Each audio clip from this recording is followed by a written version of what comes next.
کہانی محل کی جانب سے آج آپ کے سامنے پیش خدمت ہے ایک ایسا سچا واقعہ جو شیطانی طاقتوں سے مقابلہ کرنا سکھاتا ہے۔ کہانی شروع کرنے سے پہلے میری آپ تمام سامعین و ناظرین سے گزارش ہے کہ اگر انہوں نے ابھی تک ہمارے چینل کہانی محل کو سبسکرائب نہیں کیا ہے تو برائے مہربانی ابھی کر لیں اور ساتھ لگے بیل آئیکن کو پریس کر دیں تاکہ ہماری ہر نئی آنے والی ویڈیو آپ تک بر وقت پہنچ سکے۔ یہ ہمارا ایک ایسا فیملی چینل ہے جسے گھر کے تمامی افراد ملاحظہ کر سکتے ہیں اور ہم اسے آپ سب کے لیے بہت ہی محنت اور احتیاط کے ساتھ تیار کرتے ہیں۔ اگر آپ کو ہماری ویڈیو پسند آئے تو لائک کرنا نہ بھولیے گا۔ شکریہ۔ یہ 1965 کا ایک سچا واقعہ ہے۔ ایک صاحب ساجد قریشی ایک گاؤں میں رہتے تھے اور کسی مناسب سی نوکری کی تلاش میں تھے۔ وہ اس وقت انٹر کے امتحانات سے فارغ ہوئے تھے اور کوشش میں تھے کہ انہیں کوئی دفتر وغیرہ کی نوکری مل جائے۔ کافی کوششوں کے بعد انہیں ایک دفتر میں کلرک کی نوکری مل گئی۔ دفتر گاؤں سے کافی دور تھا لیکن ان کی مجبوری تھی، اس لیے یہ نوکری انہیں کرنی پڑی۔ رات کو گھر آتے ہوئے بہت دیر ہو جاتی تھی اور مکمل اندھیرا چھا جاتا تھا۔ ان کے پاس سائیکل تھی جس کو وہ سفر کے لیے استعمال کرتے تھے۔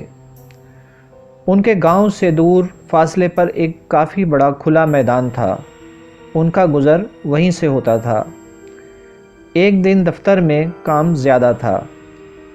ساجد قریشی کے علاوہ اور لوگ بھی دیر تک کام کرتے رہے۔ جب کام ختم ہو گیا تو اس وقت تھوڑی رات زیادہ ہو گئی تھی۔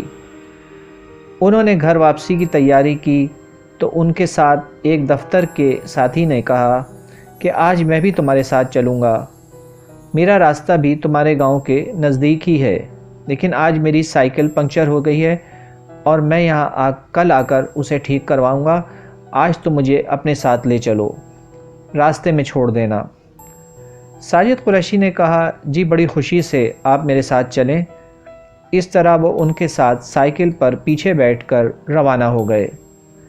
حسب معمول روزانہ کی طرح جب ساجد قریشی نے میدان کی طرف سائیکل کا رخ کیا تو ان کے ساتھی فوراً بولے، ارے ساجد میاں یہاں سے نہیں چلو، تھوڑا آگے سے سڑک جاتی ہے، وہاں سے لے کر چلو۔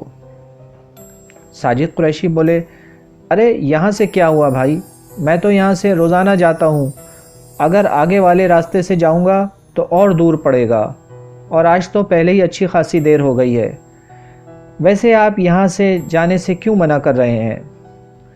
ان کے ساتھی نے جواب دیا، ارے میاں آپ کو معلوم نہیں، رات کو اس خالی میدان سے نہیں گزرنا چاہیے، یہاں پر کئی پراسرار واقعات ہوئے ہیں۔ ساجد قریشی نے ہنستے ہوئے کہا، ارے بھائی کیا ہو گیا ہے آپ کو؟ میں نے آپ کو ابھی بتایا تھا نا کہ میں یہاں سے روزانہ گزرتا ہوں۔ ویسے کیا قصے مشہور ہیں یہاں کے بارے میں، کچھ ہمیں بھی تو پتہ چلے۔ نہیں، میں آپ کو اس وقت کچھ نہیں بتا سکتا اس بارے میں، پھر بات کریں گے۔ اب تو ساجد قریشی کو اور مذاق سوجا، بولے، ارے بھائی کیوں نہیں بتائیں گے آپ؟ اچھا ہے نا، اس طرح ہمارا راستہ باتوں میں آسانی سے کٹ جائے گا، اور اگر آپ نہیں بتائیں گے تو پھر میں آج یہاں سے پیدل چلوں گا، دیکھتا ہوں یہاں کیا ہوتا ہے۔ یہ سن کر وہ صاحب جن کا نام خلیل تھا اور گھبرا گئے۔ اچھا ٹھیک ہے، میں آپ کو بس آہستہ سے یہ بتانا چاہتا ہوں کہ اس میدان سے گزرنے والوں نے یہ بتایا ہے کہ یہاں اکثر رات میں کوئی چیز ہے جو گھومتی ہے اور لوگوں کو نظر آئی ہے، لیکن آپ میری بات کو مذاق نہ سمجھیں، میں آپ سے بالکل ٹھیک کہہ رہا ہوں۔ اچھا بابا ٹھیک ہے، آج تو آپ میرے ساتھ ہیں اس لیے یہاں سے گزر رہے ہیں، ورنہ کل سے تو آپ کو یہاں سے نہیں آنا پڑے گا، میرا تو یہی راستہ ہے، اور پھر میں بھی تو دیکھوں یہاں بھلا کون نظر آتا ہے۔ ساجد قریشی نے مسکراتے ہوئے بات ختم کی، چلیں ٹھیک ہے، اب کوئی اور بات کریں تاکہ راستہ جلد کٹے۔ ساجد قریشی کے ساتھی نے بات کو بدلنے کے لیے اصرار کیا اور پھر وہ کچھ اور دوسری باتیں کرتے ہوئے میدان پار کر گئے۔ پھر دونوں کے راستے بدل گئے اور خیریت سے اپنے اپنے گھر پہنچ گئے۔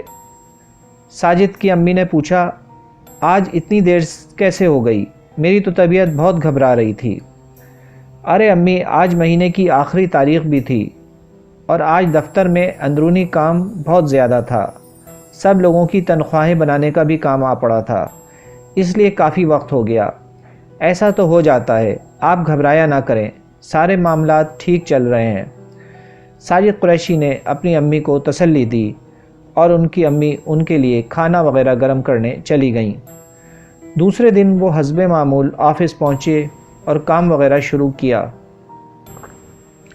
کام کرتے کرتے جب ساجد کی نظر خلیل صاحب کے اوپر پڑی تو انہیں پھر مذاق سوجا اور بولے، ارے بھائی خلیل صاحب، آپ کو رات کو نیند آ گئی تھی؟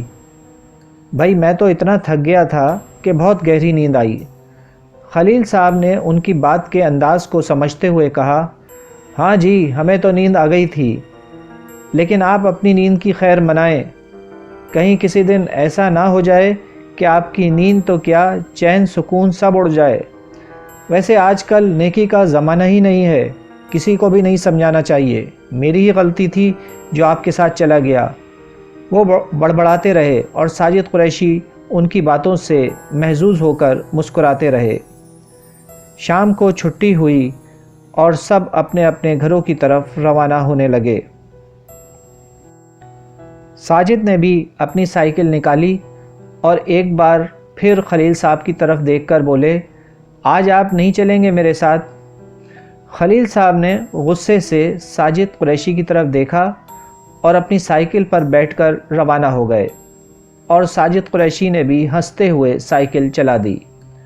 اور جب وہ میدان میں پہنچے تو ان کو معلوم نہ ہو سکا کہ کس طرح سائیکل کے پیچھے رکھا ہوا ان کا ایک چھوٹا سا بیگ، جس میں کھانے کے لیے لنچ باکس کے علاوہ بھی اور کچھ ضروری چیزیں ہوتی تھیں، وہ تو راستے میں ہی گر گیا۔ جب وہ میدان پار کرنے والے تھے تب انہیں یہ معلوم ہوا تو وہ کہنے لگے، ارے یہ میرا بیگ آج کیسے گر گیا؟ میں نے تو ٹھیک سے ہی رکھا تھا۔ وہ پھر الٹے واپس گئے اور میدان کے شروع میں ہی سے جہاں سے وہ آتے تھے وہ بیگ پڑا ہوا انہیں مل گیا۔ انہوں نے بیگ کو جھاڑا اور پھر ٹھیک کر کے رکھا اور سائیکل چلانے لگے۔ ابھی تھوڑی ہی دور گئے ہوں گے کہ ان کی سائیکل کے دونوں ٹائر پنچر ہو گئے۔ اب تو وہ جھنجلاتے ہوئے بولے، یہ دونوں ابھی ایک ساتھ کیسے پنچر ہو گئے؟ وہ سائیکل کو پکڑ کر پیدل چلنے لگے۔ سورج ڈوب چکا تھا اور اندھیرا ہو گیا تھا۔ میدان میں دور دور تک کوئی نہ تھا، لیکن انہیں ایسا لگا جیسے کوئی ان کے پیچھے پیچھے چل رہا ہو۔ ساجد نے مڑ کر پیچھے دیکھا تو کوئی بھی نہیں تھا۔ اب انہیں ایسا احساس ہوا جیسے کچھ انہیں یا تو وہم ہو رہا ہے یا پھر واقعی کوئی غیبی چیز ان کے ساتھ ہے، مگر پھر بھی اپنے حواس کو قابو میں رکھ کر وہ چلتے رہے اور آج بھی دیر سے گھر پہنچے اور آج کے ہونے والے اتفاق کو اپنی امی کو بتایا، کیونکہ وہ پھر پریشان ہو رہی تھیں۔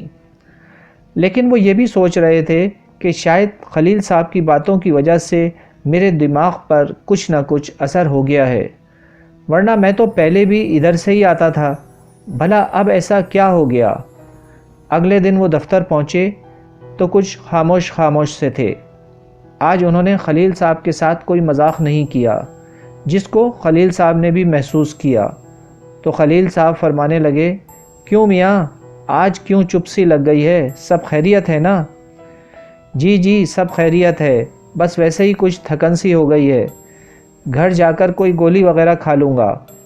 ساجد قریشی نے بہانہ بناتے ہوئے بات کو ٹال دیا۔ چھٹی کے وقت شام کو اپنے گھر جانے کے لیے جب وہ دوبارہ اسی میدان میں سے گزر رہے تھے تو انہوں نے دیکھا کہ ایک بچہ میدان کے ایک طرف بیٹھا ہوا انہیں اشارے سے بلا رہا ہے۔ انہوں نے سائیکل اس کی طرف موڑ دی اور قریب جا کر پوچھا، ہاں کیا بات ہے بیٹا؟ اس بچے نے بولے بغیر انہیں اشارے سے سمجھایا کہ وہ اسی راستے پر ان کے ساتھ آگے جانا چاہتا ہے۔ وہ سمجھ گئے کہ بچہ شاید بول نہیں سکتا۔ بچے کی عمر شاید کوئی 8 سے 10 سال کے قریب ہوگی۔ انہوں نے کہا کہ اچھا ٹھیک ہے، پیچھے بیٹھ جاؤ اور یہ میرا بیگ اپنے ہاتھ میں پکڑ لو۔ بچہ بیگ پکڑ کر بیٹھ گیا اور وہ سائیکل چلانے لگے۔ جوں جوں وہ آگے بڑھتے رہے ان کے لیے سائیکل چلانا دشوار ہوتا جا رہا تھا۔ وہ دم لگا رہے تھے اور سائیکل بھاری ہوتی جا رہی تھی۔ انہوں نے یہ محسوس کیا تو ایک دم پیچھے مڑ کر دیکھا کہ یہ کیا مسئلہ ہے، تو کیا دیکھتے ہیں کہ اس بچے کی ایک ٹانگ تو وہیں پر ہی موجود ہے جہاں سے اسے بٹھایا تھا، اور وہ ٹانگ اب تو بہت لمبی ہو چکی تھی۔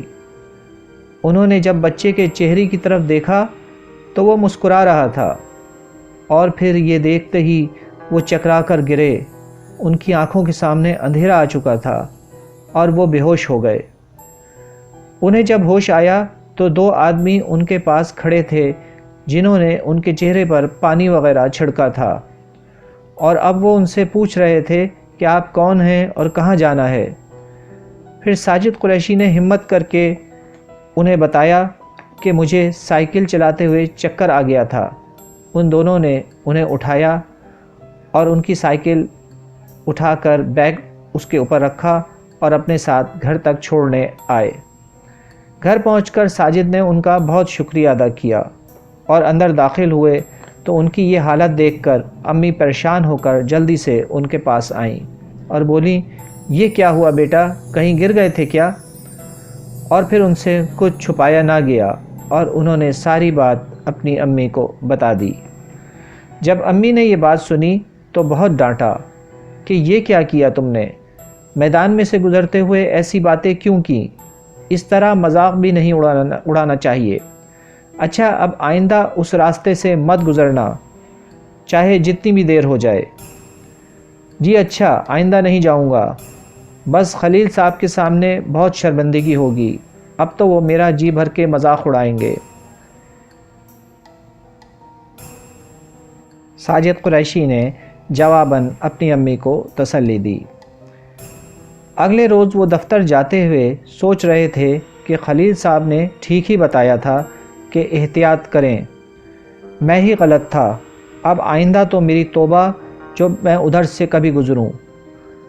دفتر میں جب کھانے کا وقفہ ہوا تو ساجد نے خلیل صاحب سے اپنے پچھلے رویے کی بہت معذرت کی اور اپنے اوپر بیتی ہوئی ساری کہانی ان کو سنائی۔ خلیل صاحب بولے، کوئی بات نہیں میرے بھائی، ایسے معاملوں میں ایسا ہی ہوتا ہے، اس لیے میں نے تمہاری کسی بات کا برا نہیں مانا۔ اور ان کی یہ بات سن کر ساجد نے ان کا شکریہ ادا کیا۔ کھانے کے بعد ساجد نے اپنی گردن پیچھے کرسی کے ساتھ لگا کر آنکھ بند کی ہی تھی تو اسے اونگ آ گئی۔ وہ کل سے ہی ٹھیک طرح سے سو نہیں سکا تھا۔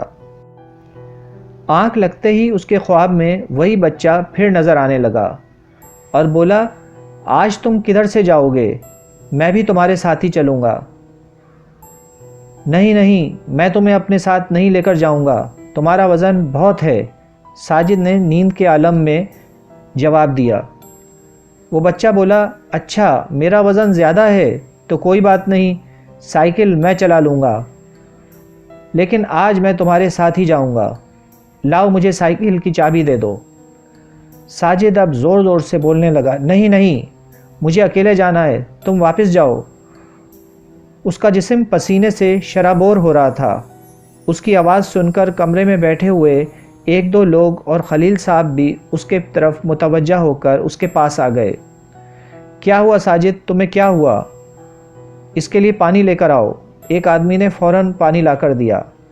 ساجد نے سخت سہمے ہوئے لہجے میں اونگ آنے کے بعد کا منظر بتایا اور سب ایک دوسرے کی طرف دیکھنے لگے۔ خلیل صاحب نے اس کو تسلی دی، فکر نہ کرو، کچھ نہیں ہوگا، میں چلوں گا تمہارے ساتھ۔ ساجد نے پانی کا گلاس پی کر جلدی سے اپنی میز کی دراز کھولی تو اس کی آواز تو جیسے گلے میں گھٹ کر رہ گئی تھی۔ اس کی چابی دراز میں نہیں تھی۔ اس نے اشارے سے خلیل صاحب کو کہا کہ اس کی چابی یہاں نہیں ہے۔ وہ اس کے پاس آ گئے اور چابی ڈھونڈنے لگے، لیکن چابی کا کہیں نام و نشان نہیں تھا۔ ساجد اٹھ کر باہر سائیکل اسٹینڈ کی طرف جانے لگا۔ وہاں جا کر اس نے اپنی سائیکل کی طرف دیکھا کہ شاید کہیں چابی سائیکل میں ہی نہ لگی رہ گئی ہو، لیکن وہاں اس نے دیکھا کہ سائیکل کا تالا کھلا ہوا تھا اور چابی وہیں پر لگی ہوئی تھی، مگر سائیکل کی سیٹ کے اوپر وہی بچہ بیٹھا ہوا تھا اور اس کا منہ سیٹ کے اوپر سامنے کی طرف تھا۔ ساجد نے اس کو پیچھے سے دیکھا تو واپس الٹے قدموں پیچھے ہٹتا ہوا دفتر کے کمرے کی طرف بھاگا اور اپنی سیٹ پر جا کر حواس باختہ ہو کر بیٹھ گیا اور خلیل صاحب کو آواز دے کر بولا، بھائی میں بری طرح پھنس گیا ہوں، مجھے کسی طرح اس مصیبت سے بچاؤ۔ خلیل صاحب کے پوچھنے پر اس نے چابی اور بچے والی بات انہیں بتا دی۔ خلیل صاحب سوچ میں پڑ گئے اور بولے، اچھا اب ایسے موقعوں پر بالکل ڈرنا نہیں چاہیے، آج چھٹی میں تم میرے ساتھ چلو گے، اپنی سائیکل تم یہیں چھوڑ دینا۔ اور ساجد نے ان کی بات سن کر اس بات میں اپنا سر ہلا دیا۔ چھٹی ہونے کے بعد وہ خلیل صاحب کے ساتھ چلنے کے لیے تیار ہو گیا اور وہ دونوں جانے لگے تو ساجد نے دیکھا کہ وہ بچہ اسے سامنے آ کر اشارے سے منع کر رہا ہے کہ دوسری طرف مت جاؤ، سائیکل پر بیٹھ کر میرے ساتھ چلو۔ ساجد نے ہمت کر کے اس کی بات ایسے نظر انداز کر دی جیسے وہ اس کو نہیں جانتا۔ بچے نے غصے سے بھری نگاہوں سے اسے دیکھا، جیسے کہہ رہا ہو کہ فکر نہ کرو، میں تمہیں دیکھ لوں گا۔ ساجد نے مضبوطی سے خلیل صاحب کا ہاتھ پکڑ لیا اور ان کے ساتھ چلتا رہا۔ کچھ دیر کے بعد وہ ایک کچی سڑک پر مڑ گئے جہاں کچھ گھر سائٹ پر بنے ہوئے تھے۔ خلیل صاحب نے ایک گھر پر رک کر دروازہ کھٹکھٹایا تو اندر سے ایک بچی کی آواز آئی، کون ہے؟ خلیل صاحب نے پوچھا، بیٹا آپ کے دادا ابا گھر پر ہیں؟ بچی بولی، جی ہیں، میں ابھی انہیں بلا کر لاتی ہوں۔ اور پھر اندر سے ایک سفید داڑھی والے عمر رسیدہ بزرگ باہر آئے اور خلیل صاحب کی طرف دیکھ کر بولے، ارے خلیل میاں، آپ خیریت سے تو ہیں؟ آج آپ یہاں کا راستہ کیسے بھول گئے؟ خلیل صاحب نے ساجد کی طرف اشارہ کرتے ہوئے کہا کہ ان کو آپ کی مدد کی ضرورت ہے، اس لیے آج آپ کو تکلیف دی ہے۔ بزرگ نے ان کو گھر کے اندر بلا لیا اور بولے، ہاں اب پوری بات مجھے بتاؤ۔ اور پھر ساجد نے ان کو پوری کہانی سنا دی۔ کہانی سننے کے بعد بزرگ بولے، آپ گھبرائیں نہیں، میں سمجھ گیا کہ وہ کس قسم کی چیز ہے۔ آج کے بعد وہ آپ کو نظر اٹھا کر بھی نہیں دیکھے گی، لیکن جو میں آپ سے آج کہوں گا آپ کو ان باتوں پر عمل کرنا ہے اور ہمیشہ یاد رکھنا ہے تاکہ کبھی بھی کسی کو ضرورت پڑے تو اس کے کام آئے۔ ساجد نے ان سے وعدہ کر لیا تو وہ بولے، یہ جو میں آپ کو بتا رہا ہوں یہ نسخہ ہر ایک کے لیے ہے۔ پہلی بات تو یہ ہے کہ کبھی بھی آپ بغیر کچھ جانے کسی کا مذاق نہیں اڑائیں گے۔ آپ کو نہیں معلوم کہ کس میں کتنی طاقت ہے۔ دوسری بات یہ ہے کہ آپ کبھی بھی خوف زدہ نہیں ہوں گے اور نہ گھبرائیں گے۔ اور تیسری بات یہ کہ کبھی بھی کسی ایسے شخص کے پاس مدد کے لیے نہیں جائیں گے جو کہ نیکی کے کام کا معاوضہ لیتا ہو یا اس نام پر کوئی بھی سامان وغیرہ منگواتا ہو اور اس نے اس نام کو استعمال کر کے ناجائز طور پر بدنام کیا ہو اور اپنی کمائی کا دھندا بنایا ہو۔ اور اب آخری بات میں آپ سے یہ کرنا چاہتا ہوں کہ جب بھی کبھی ایسی صورتحال پیش آ جائے تو سب سے پہلے درود ابراہیمی جو نماز میں پڑھا جاتا ہے وہ پڑھ کر پھر لا حول کا ورد کریں، جو کہ یہ ہوتا ہے، لا حول ولا قوت الا باللہ العلی العظیم، اس وقت تک جب تک کہ وہ شیطانی طاقت غائب نہ ہو جائے، اور وہ لازمی غائب ہو کر رہے گی۔ اور جب آپ کو اطمینان حاصل ہو جائے دل میں تو آخر میں ایک بار پھر درود شریف پڑھیں۔ آپ کو یقین مانیں کبھی کوئی خطرہ نہیں رہے گا۔ میرے بیٹے، اس وظیفے میں اتنی طاقت ہے کہ انسان سوچ بھی نہیں سکتا۔ بس آپ کو اپنے دل کو صاف رکھنا پڑے گا۔ اب آپ بے شک کل سے پھر اسی میدان سے یہ پڑھتے ہوئے گزریں اور یہ نسخہ آزما کر دیکھ لیں۔ وہاں سے وہ ان بزرگ سے بہت ساری دعائیں اور اجازت لے کر واپس ہوئے تو وہ اب اپنے آپ کو کافی بہتر محسوس کر رہے تھے۔ اور پھر کچھ روز کے بعد سے ساجد قریشی اسی میدان سے یہ کلام پڑھتے ہوئے گزرتے، لیکن پھر کبھی ان کو وہ مخلوق نظر نہیں آئی۔ ساجد قریشی جب تک زندہ رہے وہ اپنے تجربے کی روشنی میں اس پیغام کو عام کرتے رہے۔ ان کا کہنا تھا کہ وہ میدان تو اب نہیں رہا اور نہ وہاں اب کوئی گاؤں ہے، مگر یہ وظیفہ لوگوں میں ہمیشہ پھیلتے رہنا چاہیے۔ The end.